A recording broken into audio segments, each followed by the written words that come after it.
Do you have a problem with this statement? I'm Kelly's date for her birthday party Saturday night. Now take your time.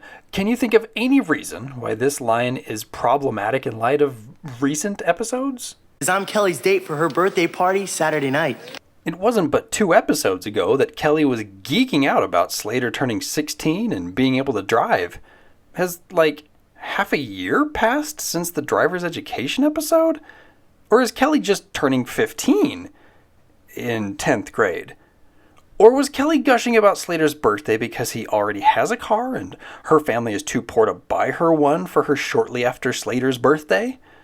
Or was this supposed to be the first episode of the season and now nothing is going to make sense? It's that last option. Writer and producer R.J. Colleary doesn't care about your continuity. I will mess with time. I will mess with time. Oh, big gulps, huh? All right. Well, see you later. So, what else is kind of goofy here? Well, it seems like Zack and Kelly are already an item and that Slater enjoys the ability to invade Jesse's personal space, like they're going out. But then this happens. Yeah, well, enjoy it while you can, Preppy, because I'm going to get Kelly back someday. There's one plot point, and here comes the other. Guys, I got a problem. Oh, just wear a hat, sir. Don't let them see you cry. Mr. Belding's problem is that his niece is in town and needs a date for Friday night. And she's not ugly or anything. She's a Belding. Yes, Belding in drag. We all look at Slater that way. Screech volunteers because Violet doesn't exist anymore? Curse you, R.J. Colleary! But Mr. Belding doesn't want to scratch that lottery ticket. Short girl! Zack has Mr. Belding sign his 9th detention slip, and we learn that a 10th gets him a week of suspension. We'll see if that plays into the episode. A day or so later, Lisa teases Jesse about a potential date for Kelly's party. Details are revealed in a clever note-passing gag.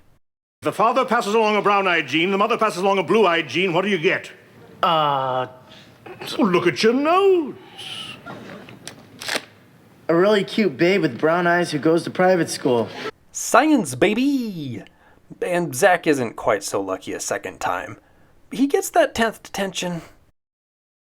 In Mr. Belding's office, the principal of a high school continues to solicit underage boys to date his niece. Sorry, I'm in training for the next chess tournament.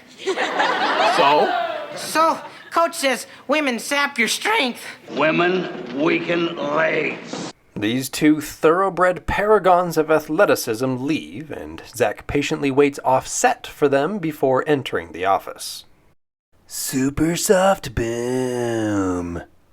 Zack presents his 10th detention slip, and we see just how much Mr. Belding hates Zack. Mrs. Belding calls and starts cracking the whip. Look, I cannot just force anybody to go out with Penny.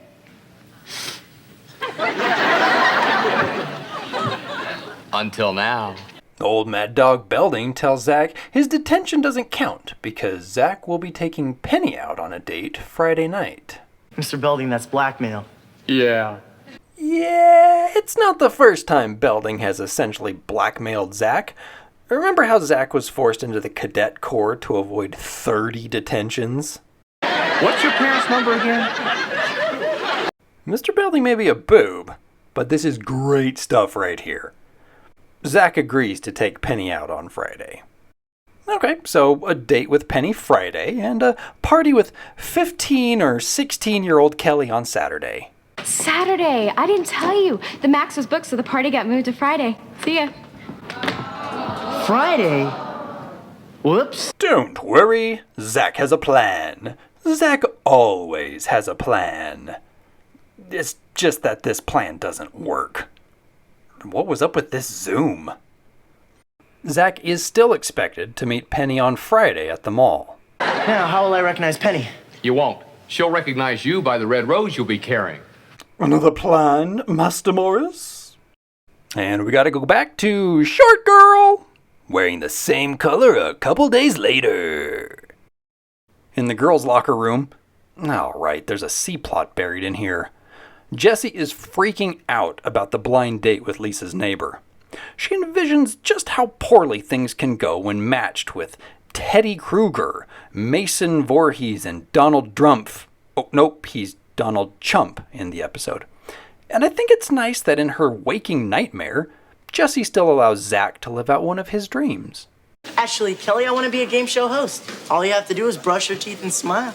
And then Jessie has a non-caffeinated psychotic break. She must meet the boy first, or no blind date. But meeting the boy would still be a blind date. What isn't a blind date? How about this game show called The Blind Date Game, despite Jessie looking right at the dudes? And someone is going to have to explain the Metaverse to me, because I don't know how Jessie and Slater have the same silver curtain backdrop in their very separate daydreams. And what's up with his locker just swinging around? It's the next day. Lisa sets up a lunch between Jessie and Brett. This is their legit conversation. So, private school? Yup, I attend with rich snobs. You aren't a rich snob? Nah, my parents both work because they hate the public school system you are stuck in. Ooh, I also have parents, and they are divorced. My buddy has divorced parents, and it hurts him. I talk about his pain to make girls like me. It's working. Yeah, it's working! Jessie is clearly caught up in the moment, while Brett looks like he's trying to figure out what her liver tastes like. Jessie asks him to Kelly's party. Then Brett gives her a fantastic "how do you do?" and leaves the lunchless lunch date. The ladies ask, so? I liked him sitting down. The date is off. Yup, you still wouldn't have a chance, Danny! Zack and Screech enter the bathroom for a covert discussion, and I like how Zack knows to check Mr. Belding's pooping stall to ensure they are alone. Since Penny won't know what Zack looks like, Zack asks Screech to fill in for him on Friday so Zack can attend Kelly's inconveniently rescheduled party. Do I look that desperate for a date? What time do I pick her up? Aww, friendship is magic.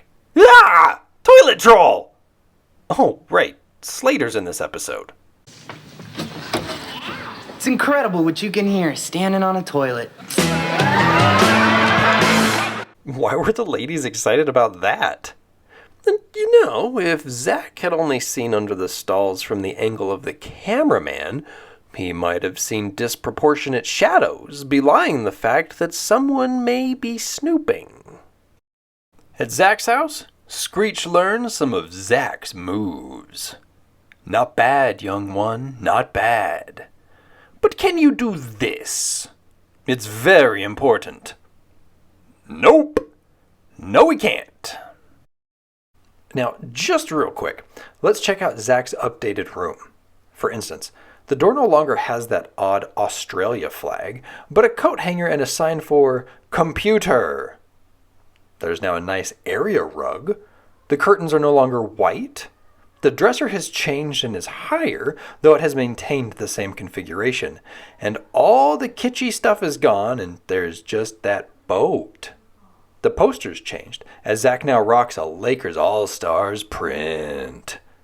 We've also got a change in bedspread, which is too bad.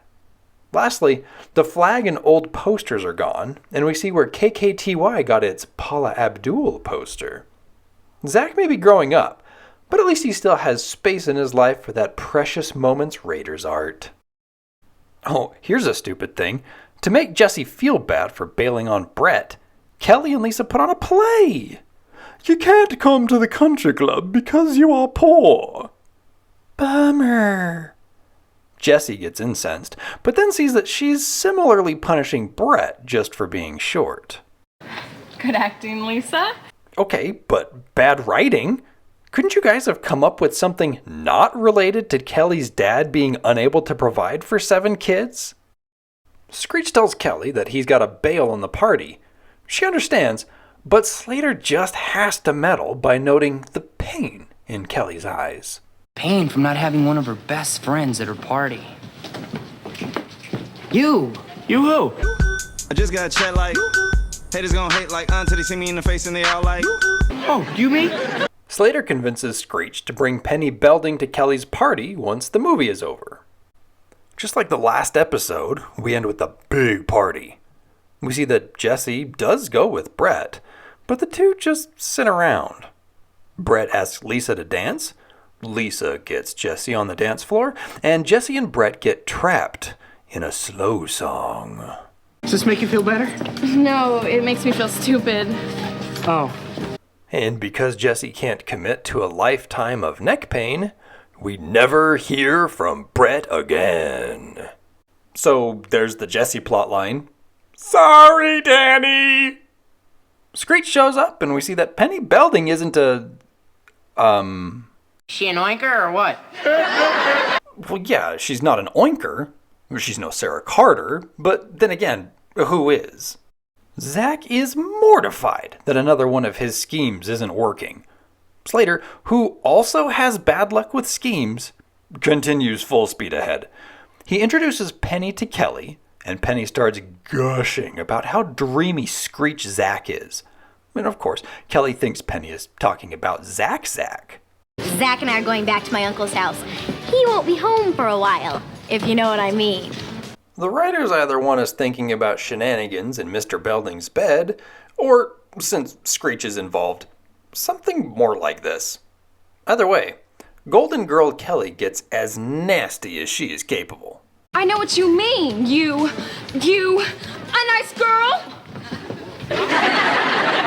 Oh, and boom! Kelly confronts Zack, who can't dig his way out of the lies. But he doesn't need to. Kelly puts all the pieces together and leaves Zack with the best of souvenirs. And that's the episode. 2 final notes about the dancing. Remember last episode where Kelly looked bored on the dance floor? She looks the same here, and it's her own dang party. Hooray for consistency? The other dancers are pretty bad. Everyone seems to be phoning it in. Everyone except for Short Girl. Yay, yay! Mr. Hudson was played by I.M. Hobson. His on-screen credits are few, as he was more a stage performer, although he did have roles in Annie, Seinfeld, and this version of Aladdin that for some reason takes place in China. Timothy Williams played Brett, and he had a decent on-screen career. Most notably, he played the recurring character of Anthony Tortelli in Cheers, as well as in the Cheers spin-off, The Tortellis. He also had a role in the Showtime show Brothers, of which he also wrote 6 episodes. He also wrote for some cartoons, including Bobby's World and Richie Rich. Finally, Penny Belding was played by Jodie Peterson. She was in Growing Pains and Lassie, but I'm going to focus on her 3 appearances on Blossom. Jodie first played a fan in the terrible Blossom rockumentary. She returned a mere 6 episodes later as a classmate named Carrie. This particular episode is girls fawning over a substitute teacher while reading Romeo and Juliet. Gee, that sounds familiar. Lastly, IMDb says that she was in one of the Paris episodes, but I couldn't find her anywhere. I did find Brittany Murphy, but no Jodie Peterson. I wonder if her scene got cut out. So, Coach says women sap your strength.